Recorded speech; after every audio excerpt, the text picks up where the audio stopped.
చాలు కూర్చో.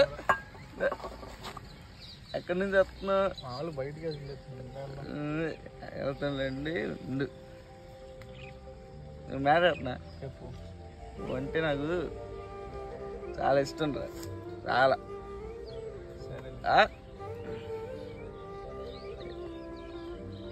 ఈరోజు శివరామరాజు,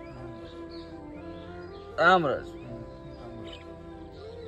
వాసుదేవ్, మన ముగ్గురం కలిసే ఉండాలి. సరే ఉన్నాం. ఏడుపు వచ్చేస్తుంది.